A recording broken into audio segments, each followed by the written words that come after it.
Stop for a moment. Before you keep scrolling, before you skip to the next video, I need you to look carefully at these three faces. Really look. The woman on the left is named Gladys Love Presley. She was 22 years old when this photo was taken. Her hands were rough from working in a clothing factory. Her eyes carry something heavy, the kind of weight that only a mother who has known real suffering can carry. She loved this boy more than her own life, more than anything this world had ever given her. The man on the right is named Vernon Elvis Presley. He worked from sunrise to sunset, as a carpenter, a farmer, a painter, a laborer. It didn't matter what the job was, he did it, because that little boy needed to eat. Vernon was not a rich man. He was not a powerful man. But in this moment, in this photograph, he is everything a father is supposed to be. And the boy in the center, look at those eyes. That little boy, wearing that worn cap, sitting between his parents in a two-room house in Tupelo, Mississippi. That boy is going to become the most famous entertainer the world has ever seen. He is going to make millions of people cry, scream, fall in love. He is going to be called the king, but nobody knows that yet, not here. Not in 1935. Not in this tiny town where nobody has anything and everybody is just trying to survive. This is the story nobody tells about Elvis Presley. The story before the fame, before the lights, before the world knew his name. Stay with me. This is not a movie set. This is not a recreation. This is their real life. Like, look at that house behind them. Wooden walls, a tin roof, a dirt yard with nothing growing in it. This was the reality for thousands of families in Mississippi during the 1930s. The Great Depression had crushed the American South. There was no work, no money, no future that anyone could see clearly. And yet, Vernon Presley was out there every single day, digging, working, doing whatever it took. He was a carpenter, a farmer, a painter. He even raised pigs at one point just to keep food on the table. This man never stopped fighting for his family. And there, sitting on that porch, was Gladys, holding young Elvis tight against her chest. Now, here is something most people don't know. Elvis Aaron Presley was not supposed to be an only child. He was born a twin, January 8, 1935. Two boys. The first one born was Jesse Garon Presley. He was born still, silent, gone before he ever took a single breath. 35 minutes later, Elvis came into the world, crying, breathing, alive. Gladys held both of them that night. One living, one gone. And from that moment forward, she never let Elvis out of her sight. She wrapped her entire heart around that surviving boy and never let go. Because in him she carried the love for two sons. Stay with me. Now look at this moment. A father, a son, a dirt yard, a hoe resting between them. Vernon is smiling, and little Elvis is looking up at his father like he is the tallest man in the world. There is something so pure about this image, so honest. Vernon Presley was a complicated man. History remembers him with mixed feelings. Later in life, he made choices that hurt people, hurt his own family. But right here in this yard, in this moment, he was just a dad showing his boy how to hold a tool, how to work the land, how to stand up straight and face the day even when the day has nothing good to offer. And Elvis absorbed every single thing. See, people always talk about Elvis like he appeared out of nowhere, like he was just born talented and that was it. But talent doesn't come from nowhere. It comes from watching, from feeling, from absorbing every emotion, every sound, every moment of beauty and pain in the world around you. Elvis was an extraordinarily sensitive child, shy, quiet, deeply emotional. He felt things that other kids simply didn't notice. The way his father's voice sounded when he was tired, the way his mother hummed while she cooked, the way the wind moved through the trees at the end of a long day.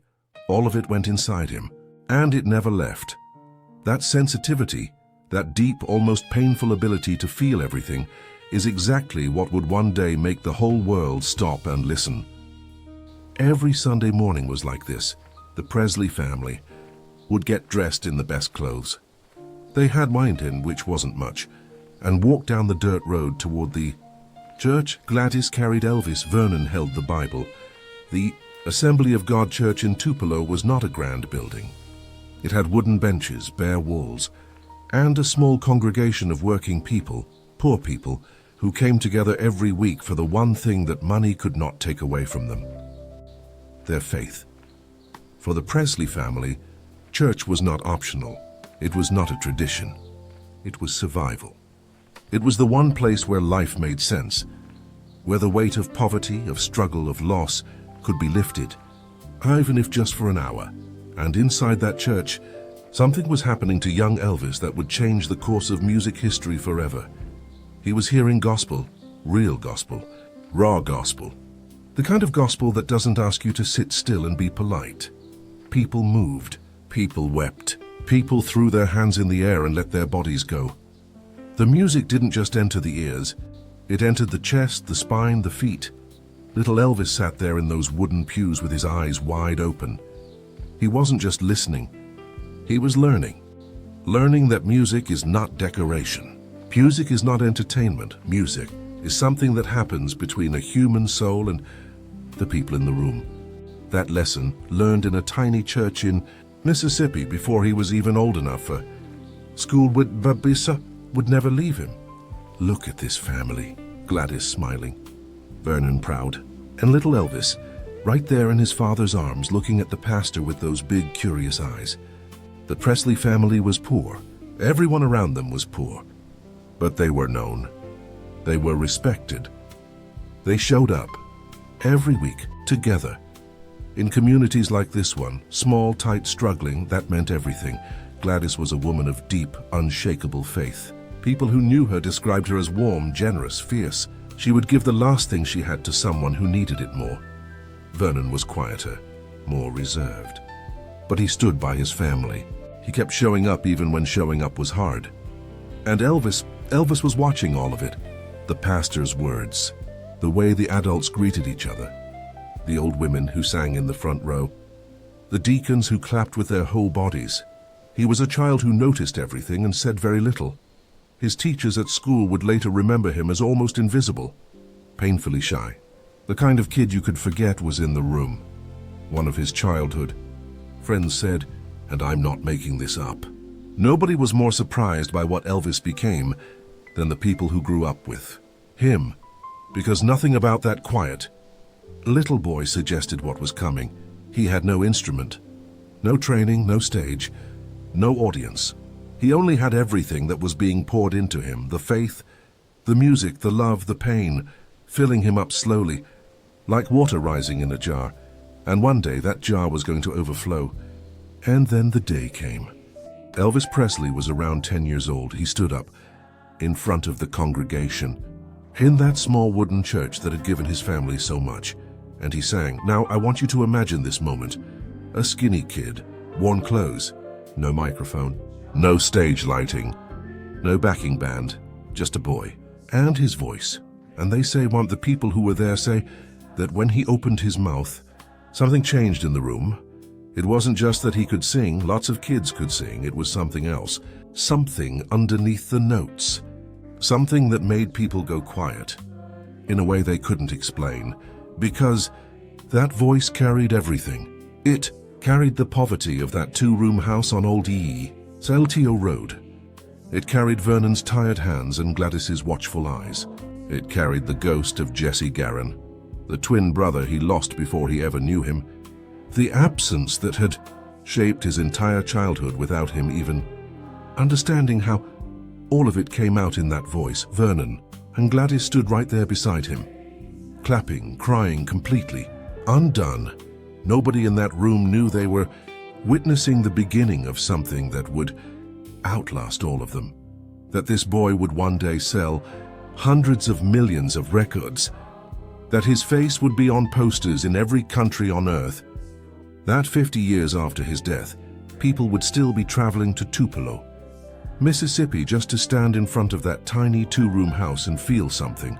The king of rock and roll began here, in this dust, in this love, in this faith, in this voice that came from nowhere and changed everything.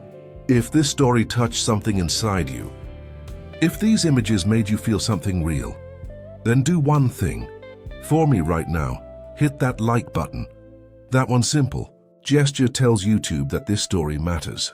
It helps the Shadows of Redemption channel reach more people and keep bringing stories like this one.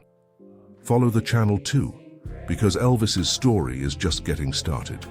There is so much more to come, because this man's life, from this dirt yard in Mississippi all the way to Graceland, is one of the most extraordinary stories ever lived. Until the next episode.